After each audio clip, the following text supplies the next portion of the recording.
Mama. Now turn around. I can't hold up. There you go. Let's go. Let's go. Hands. Back hands. At top.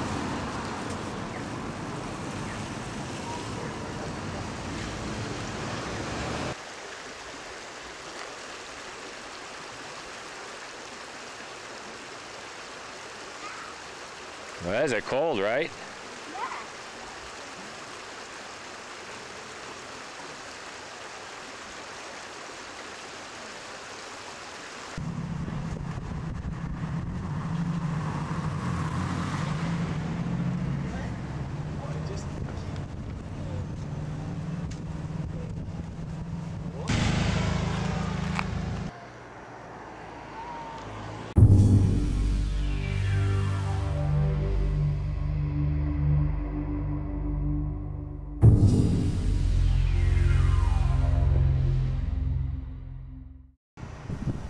There is nothing more awe-inspiring than coming over Highway 36 from Longmont and seeing the Stanley Hotel in all of its white splendor sitting against the mountainous backdrop. The earliest guests got to see this view.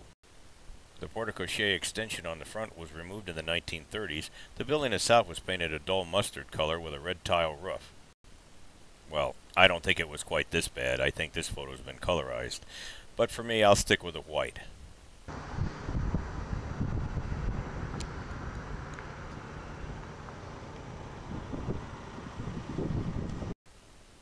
The hotel was built and opened in 1909 by Freeland Oscar Stanley, inventor of the Stanley steamer automobile. Developing plates, violins, basically you look around your house, anything you don't know who built it, it was probably him. Lots and lots of history here. If you're interested in it, go buy a book. What this video deals with is their claims to paranormal activity left over in the structure. The hotel claims that some rooms are extremely haunted, some mildly haunted, and others, well, just haunted. TV shows, Ghost Hunters, Ghost Adventures has been here many times, so we thought we'd take our hand at it too. The most prevalent ghost stories are about Elizabeth Wilson, a former head chambermaid. On June 26, 1911, the readers of the Denver Post awoke to find this picture on the front page of their newspaper. Poor Elizabeth Wilson, head chambermaid, had gone into room 217 to light the acetylene lamps. Acetylene, you know, that's the stuff we use for welding today, and blew herself up. Well, not really. She crashed to the floor, breaking both of her ankles, and received some other injuries. Room 217 is right here where this balcony is, and this part of the building suffered extensive damage. Today, room 217 is famously known for the room where Stephen King, after witnessing some kind of paranormal activity, got the inspiration to write the novel The Shining. Notice I said the inspiration, because he didn't actually write a word of the novel here. Just had the inspiration to do it. Poor Mrs. Wilson got 2 broken ankles out of the deal, and F.O. Stanley was so concerned about it that after having her taken to the hospital in Longmont, he offered her employment for life. On the historical tours, they will tell you that Mrs. Wilson remained a loyal employee until her death in 1951 at the age of 90. They will also tell you that many people have reported seeing the apparition of a chambermaid walking the hallways or inside of room 217 itself. They can describe her clothing right down to what she's wearing and even her hair up in a bun. So we decided to see if we couldn't find out who this Mrs. Wilson was and why she would still be stalking the hallways if she died peacefully at the age of 90. The 1911 newspaper article was accompanied with this story: Blast hurls girl through hotel floor.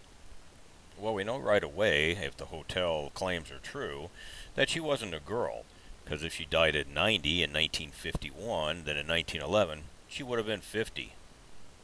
The newspaper article goes on to say that both her ankles were broken, and she suffered other injuries.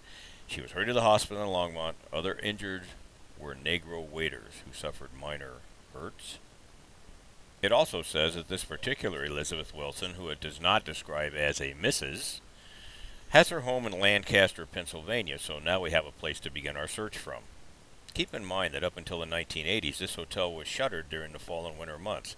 Anybody that worked here had to live elsewhere and commute in and basically treat this as a summer job. Apparently, F.O. Stanley paid her lucrative enough to enable her to take the train from her home in Lancaster, Pennsylvania in 1911. The hotel will tell you that F.O. Stanley gave her a room in the hotel to recover in, but past that, nothing is known. The story goes on to say that there were actually 2 explosions, that Elizabeth Wilson was sent up to try again after the first time. Wow, that is a good employee. 3 days later, again in the Denver Post, the Stanley Hotel architect refutes the claims and states that the damage actually was just slight. Only 3 persons, all employees, were only slightly injured. Well, now we have a place to start. We know that the article in the Denver Post wasn't made up. They claim she lived in Lancaster, Pennsylvania, and according to the hotel's timeline, if she died in 1951 at the age of 90, she would have had to have been born in the year 1860 or 1861. Turning to the federal census collection, we find that there are absolutely dozens of Elizabeth Wilsons, and it could be any of them. Previous investigators have found an article in the Fort Collins Weekly Courier which claimed that the chambermaid's name was actually Lizzie Leitenberget. I ran with this for a while, assuming that Lizzie Leitenberget was probably a maiden name, until I realized that the joke was on me, as it was the readers in 1911. My clue was that that name is so unusual that no one with the last name of Leitenberget has ever been recorded in the U.S. Census. If the G in Leitenberget is pronounced silently or just replaced with an N, what it reads is Lizzie Leitenbernet. Slip that one past the editors. Now back to the 1910 federal census. In the 1910 federal census, taken just a few months before the explosion, we find that there are only 2 Elizabeth Wilsons listed that live in Lancaster County or Lancaster City. Surprisingly, one is born in the year 1860, which fits the claims of the hotel. The second, born in 1896, turns out to be a niece of the first. The older of the 2 is married, making her a Mrs., but her married name is Clark. It was her maiden name that was actually Wilson. Why she'd revert to her maiden name in use is unknown. We can trace this particular Elizabeth Wilson all the way through the census reports back to when she was born in 1860. We can do this because her mother Suzanne is still alive and living with her, and we can trace her through Suzanne all the way back to the year she was born. 1910, 1900, 1880, 70, and 60, we can trace Elizabeth all the way back. The 1890 census was unfortunately destroyed in a fire. After 1910, both her and her husband, Edwin Clark, disappear from all records altogether. There also is a historical curiosity about this Elizabeth Wilson. The third column to the right of the name denotes race, and as you can see by looking at the column, the letter B denotes black, African American. That, of course, has no bearing on her ability to perform the job. What it does have a bearing on is that for all the people who have seen Elizabeth Wilson walking around hallways and accurately describing her, not a single one has ever said it's an apparition of an African American female. I don't know about you, but I think that one would be hard to miss. When I contacted the Stanley Hotel for information for this video, they had absolutely zero input. Basically, they just told me, keep digging. The archivist at the Stanley Museum in Maine was a much better source for information. He wrote me a nice email telling me that information or pictures about Elizabeth Wilson was non-existent. It was his opinion that the Elizabeth Wilson connected to the Stanley Hotel in all probability was not black. He based his opinion on the fact that the Denver Post article did not state that she was Negro as it had the waiters. Possible, but they also pointed out in that article that she was a girl. Obviously, the reporter did not make a trip to the hospital and have personal contact with her, but went by third-party observations. Until somebody can present compelling evidence to the contrary, I'm sticking with this one. If she were black, the period of segregation between the early 1900s and 1960 could account for the lack of records after the 1900s. So is she still there?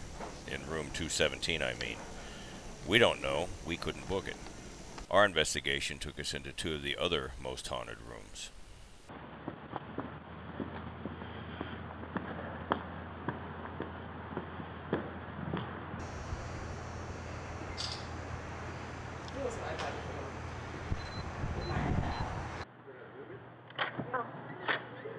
Welcome to Stanley. Thank you. Of course.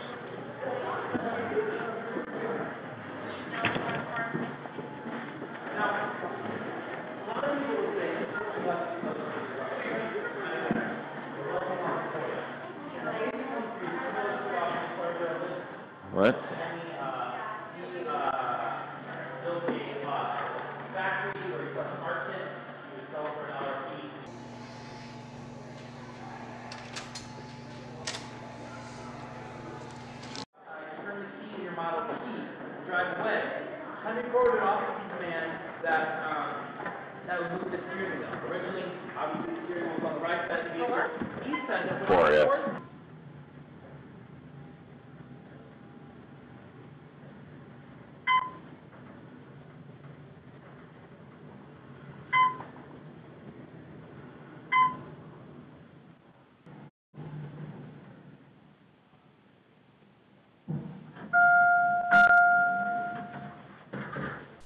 The fourth floor of the hotel is considered to be the most active of all of the floors.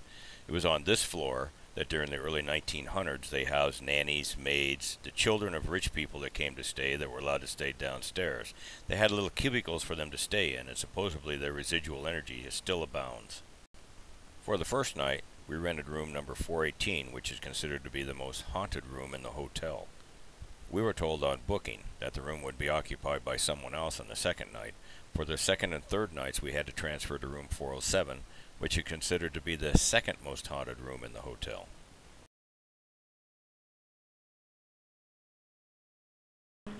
The paranormal claims for room 418 is the sound of children in the middle of the night in the room and in the hallway, and various bumps, grinds, and clicks which sound like somebody walking above when no one can walk above because you're on the fourth floor. Beautiful view of the lake. Is it the real lake view? From the outside, this is the room, and you can see that nobody's going to be walking through that little crawl space. In order to compensate for weight and size restrictions while in flight, we've shelved the idea of the tripods and gone with these little gorilla flexible pods. We also brought in a 4-channel DVR that would fit in the carry-on luggage, and equipped it with a DBX omnidirectional microphone and a Xenon phantom-powered Pro-amp. During the investigation, we tied this directly into channel 1 of the DVR audio input. This microphone is very sensitive. It is used to detect reverberation in recording studios. On that first evening, other than the expected dust orbs and blowing lint, we got nothing. On checking the equipment upon waking up the following morning, I found that a cell sensor unit inside of the closet area had been deactivated. The cell sensor unit was placed right here. This was a mystery because I always go back and recheck them after setting them, but I couldn't swear that I did it, so I can't claim there was anything unusual about it. As was projected, I did hear several bumps, grinds, clicks, other noises, a few of which woke me up in the middle of the night. Here's an example of one of them.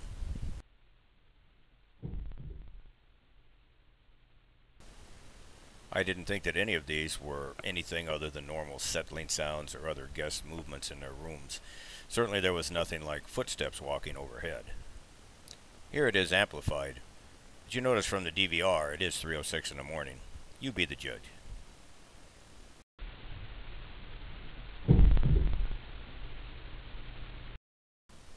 That next evening, after vacating room 418, we attended the ghost tour. The ghost tour begins in the basement of the concert hall and then splits into 2 parties. One party then goes back into the hotel into one of the haunted rooms to conduct DVP sessions. And where did we wind up? Right back in room 418, the room that we had just vacated. An accident? While everyone crammed into the room, the only thing I could think of was, gee, I hope they changed the sheets. For audio.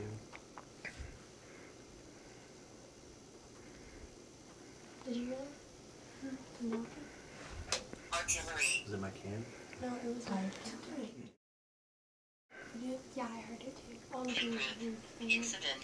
First. Solderer. That one's chatty. 9. Rope. Oh, Yes. Did the radio draw you in here? Did it catch your attention? heard a message from the radio?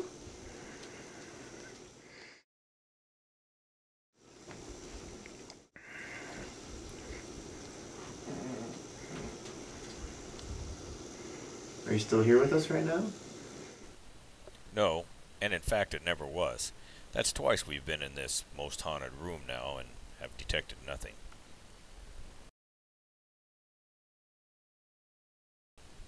After that failure, the team swapped positions. We're now back in the concert hall. Second team is in room 418. They didn't catch anything either. Somebody want to hold this one that says words? Go ahead and read it. I put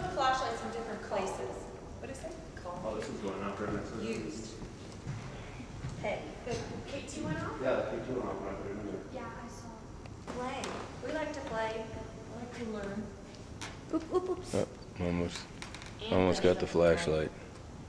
Flashlight. Almost all of the tours that we go on today utilize these mini-meg flashlight gimmicks. It's posted all over YouTube how they work. I'm not going to repeat it here except to say basically it's a principle of thermodynamics. The flashlight is aluminum casing. It either contracts or expands to make the light go on and off. I have one here at home I can sit on my desk and do the same thing with. Normal cycle for one of them is anywhere from a minute to a minute and a half. It's funny, it looks like the battery's out. In this instance though, here was one which actually outperformed. Oh. Yeah. This flashlight had been standing on end in the middle of the concert hall floor for at least 20 minutes. I know because the entire time I was standing on the stage watching it. When the woman prompted it, "Can you turn the flashlight on, please?" I was actually thinking, yeah, fat chance, lady. And just that quick, it turned itself on. When she asked it to turn itself off, it did. And when she asked it to turn itself back on, it did not. And it did not come back on for the remainder of the half hour that we were there. I told the guide that was impressive. Still in the concert hall, now in the basement, this is Lucy's room. This is the room that is the most active in the concert hall, at least in my opinion. We got EMF hits on a variety of equipment about 50% of the time that we were in here. According to the legend, Lucy was a homeless girl or woman who died here in this structure in the 1960s when it was shuttered for remodeling. Supposedly she froze to death as the building at that time was not heated. Now this is all legend, it's unverifiable. I think the name Lucy was actually provided by a psychic of some kind. Maybe someday I'll tackle the background research for this one. The door that you are looking at is the one in Lucy's room that they claim slams on its own. What they don't tell you until you're on the tour that the door is spring-loaded, that the carpeting used to be high enough to hold it open, but now it's depressed far enough that it seems to slam on its own. They'll tell you that the door swings closed so hard sometimes that it is apparent that someone or something is pushing it. Well, that's really weak. But, as I pointed out, this room is active. This is Paul's room, directly across from Lucy's room. Paul is another one of the ghosts that supposedly haunts the concert hall. Paul's death is documented as he was a maintenance worker for the hotel and used this room for storage before his death around 2005. We captured no activity in Paul's room. The tour guides, however, do like to come in here and do the flashlight gimmick thing. So if you're on the tour, be prepared for that.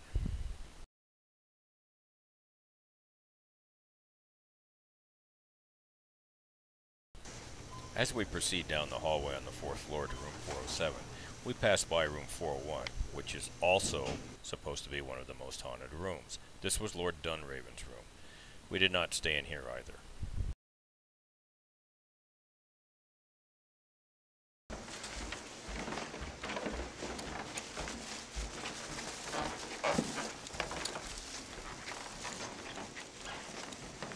Where? 409.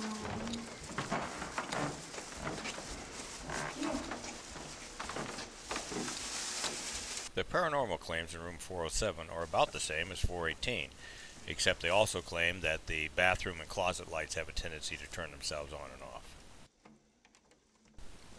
This is a much larger room than room 418 was. Oh, it's much bigger, hon. It has a desk. Good.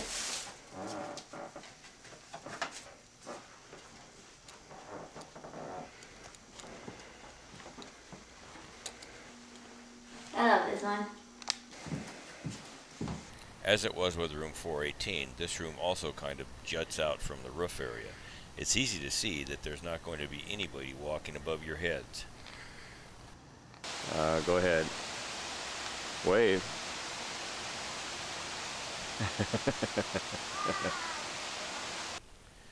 The size of this room allowed for more efficient equipment setup, and we ran the surveillance system for the next 2 days. As was expected, there were dust orbs here also, accompanied by a few in-flight insects. Just prior to 6 a.m. in the morning, following the first evening, the surveillance unit captured an oscillating orb. This is the first evidence of paranormal activity we have captured on video in the hotel. Even reduced to 50% speed, this orb is still moving very fast, much faster than any dust or insect would be able to move. That morning, I found that the cell sensor unit inside of the bathroom where this orb had come out of had been shut down. Now I was certain that something in fact had been tinkering with them. This was 2 cell sensors in 2 separate rooms that had been shut off. I propped all of the cell sensor units up on towels so that the surveillance cameras could see if they were being played with. Because of previous claims that both the closet and the bathroom lights have a tendency to turn themselves on and off, I set one of the cameras up so that when the door was closed, if the light came on, it would sense the light coming through the crack of the door. That following morning, when preparing to shower and dress, I made a decision to momentarily shut the surveillance unit down. This was a bad choice. Listen to me saying, I'm going to shut the recorder off. Alright, well, shut the recorder off. The time it took me to shut the unit down and walk from the desk into the bathroom, I opened the door and noticed that the light was on and the switch was up. Since we did not capture this on the surveillance system, it can only be offered as a personal anecdote. This validated some of the claims that others have made about the room, and it made us feel that our movements were being watched. Here's a close-up of the light switch at the moment the DVR was shut down.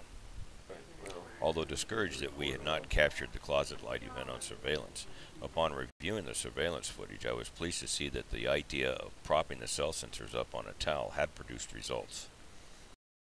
While we were away from the room up in Rocky Mountain National Park, the cell sensor unit that was propped up in the towel in the bathroom went off. But it's not just that it went off, it's how it went off that was a curiosity. Here is that footage. On the audio we hear a door slam, and then after a pause there are some garbled sounds and you hear a human voice say, "Door open, pass me my something," maybe a coat, and then the voices trail off down the hallway.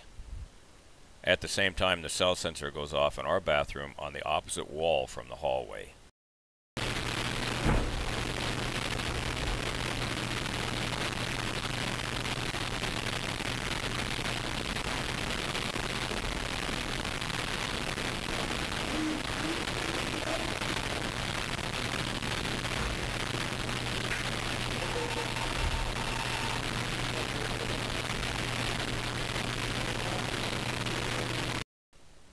Upon reviewing this footage, my impression was that the cell sensor had been set off by something in our bathroom that was reacting to the human disturbance that was proceeding down the outside hallway. But on further analysis, it was apparent that the cell sensor is not reacting to a passing EMF field, but rather it is a device post. By post, I mean power on self-test, just like a computer does when you boot it up. When first activated, these little devices will power on self-test momentarily to let you know that the unit is working and that the battery strength is good. Here is an example power on self-test of one of these devices.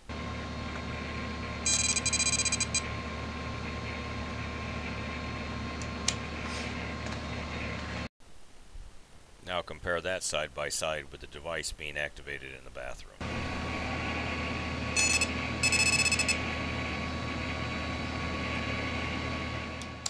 Because of quality control, or lack thereof, each of these devices is slightly different. They each have a different post. Some will be a little longer, a little shorter than the others, depending upon the unit and the battery strength. But what you are looking at is definitely a power on self-test. The only way that can happen is if the energy is disengaged and then re-engaged in some fashion. The normal way to do it is by pushing the button on top of the unit, but you can see from this video, there's no hand there pushing the button.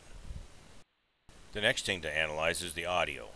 That area of unidentifiable sounds after the door slams and before the guy in the hallway says "door open" sounds like it could be some kind of speech pattern, perhaps an EVP. Listen to it one more time in true speed and then we'll go after it with the WavePad analyzer.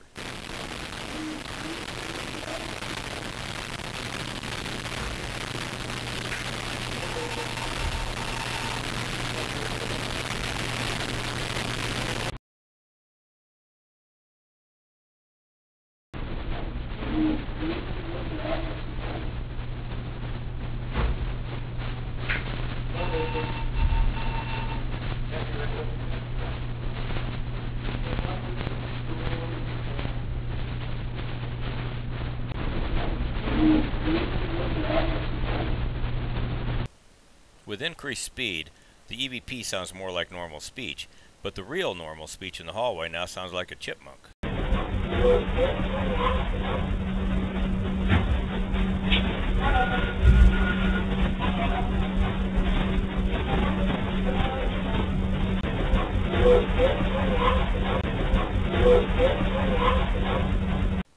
It is difficult to make out clearly whether the last word is this or that, but the "we teach you" seems to come through fairly clear. That type of speech pattern would be typical of the speech pattern used by the uneducated people that used to occupy this floor in the early 1900s. Question is, was this a message that was left for me, knowing that the audio in the room was being recorded and I would find it later when I played the tape back? If so, was it pointing out that they had learned how to turn the cell sensor unit off and then back on by watching me do it? Then the answer is chilling, because it shows that there's an intelligence that goes far beyond what we would classify as just an intelligent response. And I guess the answer to my next question would be even more chilling. Who is we? So how were our findings over the overall areas of the hotel? Room 418, the most haunted room in the hotel, yielded none encountered, none recorded, both times we were in there. The concert hall is 2 stories with a loft, a very large area. In Lucy's room, which is down in the basement area, we got EMF readings about 50% of the time. In Paul's room, which is also in the basement area, we got nothing. The main floor and the loft area yielded little results. We rated the concert area as low and sporadic. In room 407, we had the cell sensor disabled, which made us think that the one that was disabled in room 418 maybe actually was activity. We personally witnessed the closet light turn itself on, and upon reviewing the surveillance footage, we found that when we were gone from the room, one of the cell sensors managed to turn itself off and then power on self-test itself, which basically it has no way of doing, while an EVP in the background seemed to have bragging rights to the ability to do it. There was also that single oscillating orb that flew out of the bathroom where the cell sensor had posted itself. We just had to give room 407 a rating of high and consistent. Happy hunting at the Stanley. Even if you don't find spirits in the rooms, you'll find them in the whiskey selection at the Cascades for sure.